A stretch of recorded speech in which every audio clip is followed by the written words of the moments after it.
রমজানের আগে আমরা নিজেদের জন্য কত কিছুই না আয়োজন করি, আর যদি আশেপাশের মানুষের জন্য একটু একটু আয়োজন করে দেই কেমন হয়। আর এই অসময়ে আমার মা দেখেন কি কি পিঠা পাঠিয়েছে আমার জন্য। আসসালামু আলাইকুম, কেমন আছেন সবাই? আমি আলহামদুলিল্লাহ একটু ভালো। তো গত 2 দিন কিন্তু একটু মেঘলা মেঘলা ওয়েদার ছিল। আজকে সকাল সকাল বের হয়ে দেখছি মোটামুটি বেশ ঝলমলে একটা রোদ উঠেছে। আর আমার একটু বাজারের কাজ রয়েছে, তাই রিক্সা নিয়েই রওনা দিয়ে দিলাম একা একাই।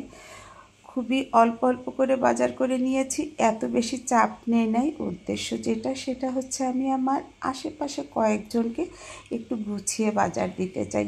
সেটাও আমার শরীর যেহেতু ভালো না, একবারে তো সম্ভব না। একটু একটু করে করে রেখেছিলাম, আর যা যা বাকি ছিল সেগুলাই আনতে গিয়েছিলাম।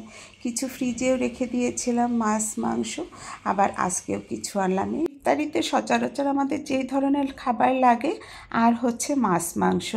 মাছ মুরগিগুলো আমি এই যে আগেই কিছুটা ডিপ করেছিলাম, এগুলো একদম বাজার থেকে কেটেই এনেছিলাম। সেইগুলা দিয়ে আর কিছু শুকনো আইটেম দিয়ে একটা একটা করে ব্যাগ করে নিচ্ছি। আর রাইডার কল করছি, ওদেরকে ঠিকানা দিয়ে দিই একটা একটা ব্যাগ আমি এখন পাঠিয়ে দেব।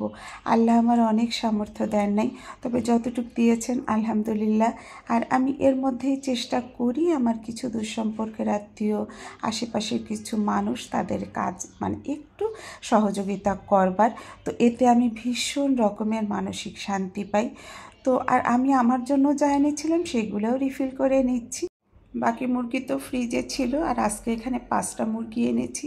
কিছু মাছও এনেছি, সেগুলো কেটেই এনেছি যাতে আঞ্জুর কষ্ট না হয়। আর এখন ওই যে আমি সিরিয়াল মতো প্যাকেটগুলো করছি, কিছু পাঠিয়ে দিয়েছি, আবার কিছু গোছাচ্ছি ফ্রিজেরগুলো মিলিয়ে, এখনকারগুলো মিলিয়ে। তা আর এটা হচ্ছে আমি আমার জন্য ছোলাগুলো ভিজিয়ে নিচ্ছি, এগুলো আমার বাসার জন্য। তো আমরা যদি চেষ্টা করি, আমার মনে হয় পারি আমরা আশেপাশে অন্তত 2-1 জনের পাশে দাঁড়াতে, তাই না? তো যাই হোক, বরের নিশ্চয়ই খিদে লেগে গিয়েছে, শরীরটা খুব খারাপ। সেই সকালে একটা রুটি খেয়েছিল, ওকে একটু ওটস করে দিলাম, কারণ বাজার থেকে আসতে আবার এইসব গুছাতে আমার অনেক দেরি হয়ে গেল। এসে দেখি ওরা রান্না শুরু করে দিয়েছে, আমি শুধু মুরগিটা চুলায় দিলাম।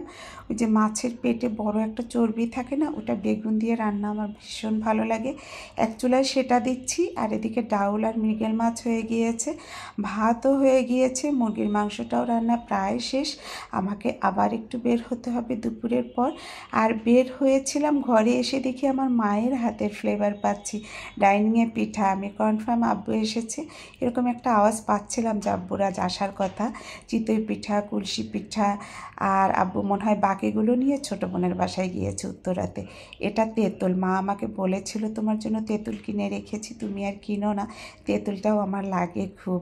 আর এই যে জামাই মেয়ে 2জনেরই কাশি শুনে এটাকে কি বলে, তাল মিছরি পাঠিয়েছে। দেখেন বাবা মার ভালোবাসা, কখনো কি ঋণ শোধ করা যায়?